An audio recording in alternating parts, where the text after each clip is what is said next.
جب ہم لیڈر کی بات کرتے ہیں تو ہمارے ذہن میں فوراً ایک خاکہ ابھرتا ہے کہ ایک شخص، کوئی فرد جو اپنے فالورز کو کسی ایک منزل کی طرف لے کے جا رہا ہے، ان کو لیڈ کر رہا ہے۔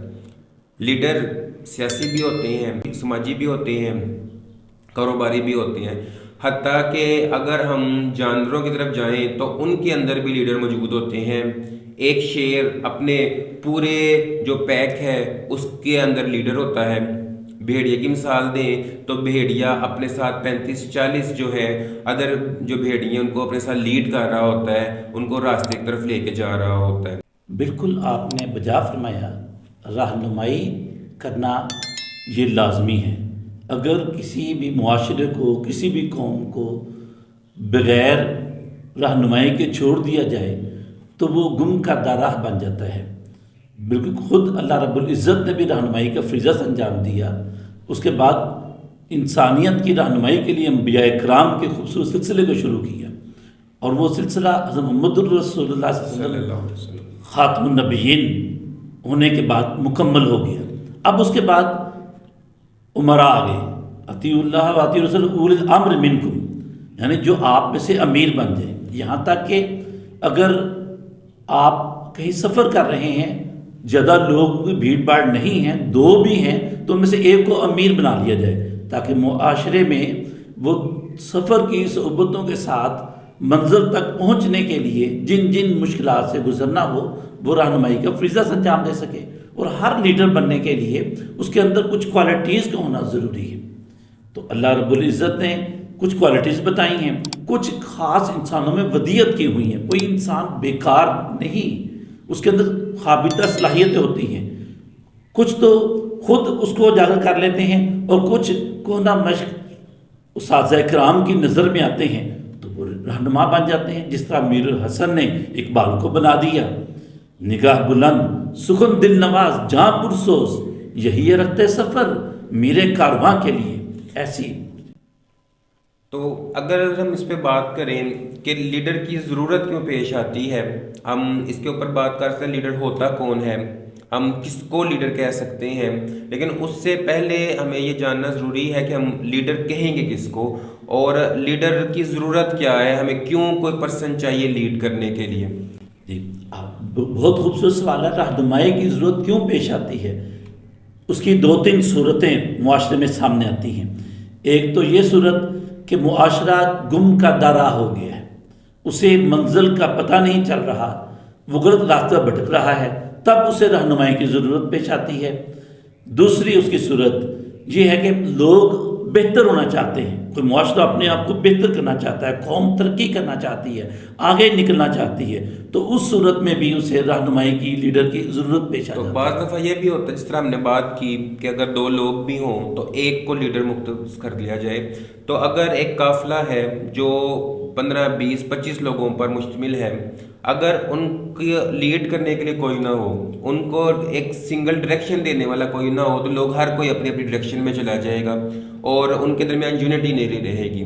تو اس طرح کے معاملے پہ یہ بھی ہے کہ ایک پورے قافلے کو لیڈ کرنے کے لیے ٹورڈز سنگل ڈیسٹینیشن بھی ہمیں لیڈر چاہیے۔ بالکل چاہیے، اور کہتے ہی لیڈر اسے ہیں جو معاشرے کو اکٹھا، معاشرے کی اصل ڈیفینیشن دیکھی جائے تو وہ یہ ہے کہ کچھ لوگ اکٹھے ہوں اور ایک خاص مشن ان کے سامنے ہو، اور کوششیں بھی مشترکہ کر رہے ہوں، مشترکہ کاوشوں کے لیے، کوششوں کے لیے، جہد و عمل کے لیے، سعی کے لیے ضروری ہے کہ کوئی نہ کوئی رہنما موجود ہو۔ رہنما کے اندر وہ صلاحیتیں ساری ہونی چاہیے تاکہ قوم کو ساتھ لے کر چل سکے، منزل تک پہنچنا ذرا آسان ہو جاتا ہے۔ تو اگر آج کی ہم گفتگو کو اپنے ایکچوئل جو ٹاپک ہے اس کی طرف لے جائیں اور بات کریں پاکستان کی 76 سالہ تاریخ میں کہ ہمیں کون لیڈر ملتا ہے، تو آپ 47 سے شروع ہوں اور 2023 تک آ جائیں، تو اس سارے ٹینیور کے اندر ہمیں جو ماضی قریب میں ایک لیڈر دکھائی دیتا ہے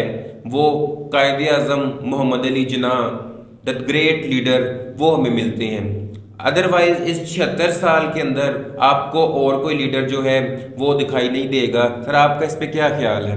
میری رائے بالکل میں آپ سے متفق ہوں اس حوالے سے کہ محمد علی جناح ایک واقعی ایسے لیڈر گزرے ہیں جنہوں نے اس قوم کو ایک منزل کا تعین کیا، پھر اس پر چلنے کے لیے جد و جہد کی، نہ صرف خود چلے بلکہ قوم کو اپنے ساتھ لے کر چلے۔ اور بدقسمتی یہ رہی کہ آپ کی حیات جو ہے، زندگی، وہ بس پاکستان کے قیام کے تھوڑے ہی عرصے کے بعد اللہ تعالیٰ نے واپس لے لی۔ اگر وہ تھوڑی دیر رہ جاتے اور تو پھر ہم کہیں اور آگے نکل جاتے۔ اور صرف سیاست نہیں، ہم مختلف شعبوں میں دیکھ لیں، بزنس میں دیکھ لیں، سماجی جو حلقے ان میں دیکھ لیں، ہمیں کہیں بھی ان جیسا لیڈر پچھلے 76 سالوں میں نہیں ملے گا۔ اصل میں میں سمجھتا یہ ہوں کہ کوئی ایسا ہوا کہ کیا میں پاکستان کے بعد وہ جو لیڈر جو تھے، جنہوں نے انتھک جد و جہد کی، کوشش کی پاکستان کو بنانے کے لیے، انہیں یہاں تو ہم نے کسی طریقے سے، ہمارے جو اسلاف تھے، کچھ کسی کا ہمارا بھی حصہ ہو سکتا ہے کہ ہم نے بھی ان کی پکار پر لبیک نہیں کہا اور وہ خود پیچھے ہٹ گئے۔ گویا جو گوشہ نشین خلوتوں سے نکل کر باہر قوم کی رہنمائی کا جو فریضہ سر انجام دیا، وہ پیچھے ہٹ گئے یا انہیں پیچھے کر دیا گیا نادیدہ سازشوں کی وجہ سے، قوتوں کی وجہ سے۔ اصل میں یہ ازل سے ہوتا آ رہا ہے، اسی طرح ہی ہوتا رہا۔ بدقسمتی سے جہاں محمد علی جناح نہیں رہے، لیاقت علی خان نہیں رہے، حسین شہید سہروردی جیسے رہنما نہیں رہے، اور پھر سماجی خدمات کے حوالے سے عبدالستار ایدھی نے بھی کام کیا، بہت کام کیا، بس لیکن ابھی قوم کی ہم ضرورت ہے۔ جن خاص اسپیسیفک لیڈرشپ کوالٹیز کی بات کرتے ہیں، جی۔ جو قائد اعظم میں وہ کوالٹیز تھیں، وہ کوالٹیز ہمیں اور کہیں مکمل طور پر دیکھنے کے لیے نہیں ملتی۔ کوئی ایک چند ایک کوالٹیز کو ہم اس میں دیکھ سکتے ہیں۔ تو اگر ہم اس کو اس طرح کہیں تو بہرحال قائد اعظم جو ہیں وہ ایک عظیم لیڈر تھے۔ قائد اعظم میں فراست، بلاغت، حاضر جوابی اور دور رسی جیسی کوالٹیز شامل تھی۔ ان کے کریکٹر سے ہندو بھی اتنا متاثر تھے کہ ان کے متعلق یہ کہا جاتا تھا کہ اگر مسلمانوں کے پاس 100 گاندھی بھی ہوتے تو پاکستان نہ بن سکتا تھا، صرف ہندوؤں کے پاس ایک جناح ہوتا۔ سر آپ اس پہ کیا کہیں؟ ہاں بالکل ایسا ہی، کیونکہ آپ کا تدبر، آپ کی دوردرشی، آپ کی بے غرضی، آپ کا خلوص، مخلصانہ قیادت اور امت محمدیہ کی ڈوبتی ہوئی ناؤ کو کنارے تک لے جانے کے لیے آپ کا عزم جو تھا، لگن، جد و جہد جو تھی، وہ مجبور کر دیا غیروں کو بھی کہ انہوں نے تسلیم کیا کہ قائد اعظم جو کہتے ہیں وہ ناقابل خرید ہیں۔ اور آج کل ذرا اس میں تھوڑا سا لوگوں میں کہہ رہے پاکستان کی ہر شے ہی مل جاتی ہے جو بکاؤ قسم کی ہوتی ہے۔ تو میرا خیال یہ ہے، پھر ہم موضوع سے ذرا بھی ہٹیں گے، محمد علی جناح کے اندر یہ خوبی موجود تھی یا انہوں نے خود ڈیولپ کر لی یا اللہ نے ان کو ودیت کر دی کہ آپ نے نہ ڈر، بے باک، جرن، جرأت مندانہ انداز میں قوم کی رہنمائی کا فریضہ سر انجام دیا، جس کی وجہ سے غیروں نے کہا کہ محمد علی جناح ہمارے پاس ہوتے تو ہم کبھی پاکستان بننے نہ دیتے، گاؤں ماتا کی تقسیم، دھرتی کی تقسیم نہ ہونے دیتے۔ اس سے متعلق ایک واقعہ یہ بھی ہے کہ جب آپ بطور گورنر جنرل گورنر ہاؤس میں شفٹ ہونے لگے تو گورنر جنرل ہاؤس کے لیے 37 روپے کا ٹوٹل فرنیچر منگوایا گیا۔ جب آپ کے سامنے رسید رکھی گئی تو اس میں غالباً 5-6 روپے کی کرسی ضائع تھی۔ آپ نے پوچھا یہ کرسی کس کے لیے ہے؟ تو جواب ملا کہ کرسی آپ کی بہن فاطمہ جناح کے لیے ہے، وہ سارا دن آپ کے ساتھ ہوتی ہیں، آپ کی خدمت کرتی ہیں۔ تو آپ نے اس پر فوراً لائن لگا دی اور کہا کہ عوام کا پیسہ اس طرح سے ضائع نہیں کیا جا سکتا، اس کے پیسے فاطمہ جناح سے لو۔ بالکل، محمد علی جناح نے اپنی پوری زندگی خاص اصولوں کے تحت، نظم و ضبط کے تحت گزاری۔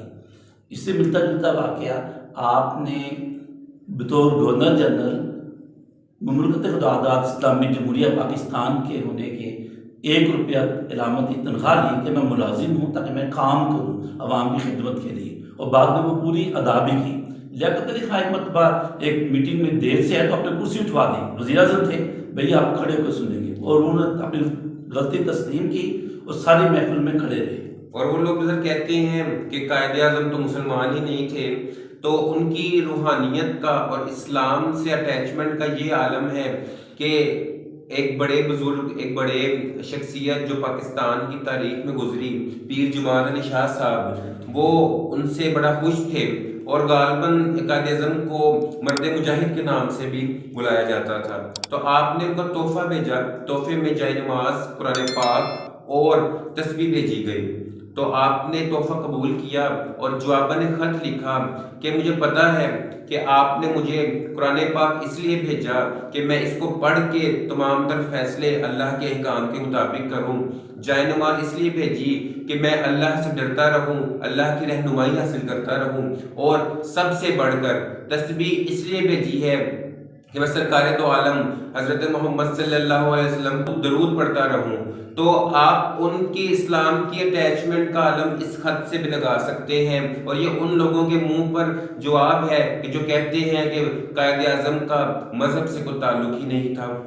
بالکل درست پہ جماعت علی شاہ صاحب رحمۃ اللہ علیہ نے آپ کو جو 3 تحفے بھیجے آپ نے انہیں ایکسیپٹ کیا، قبول کیا، یہ بھی آپ کے اسلام ہونے کا ثبوت ہے۔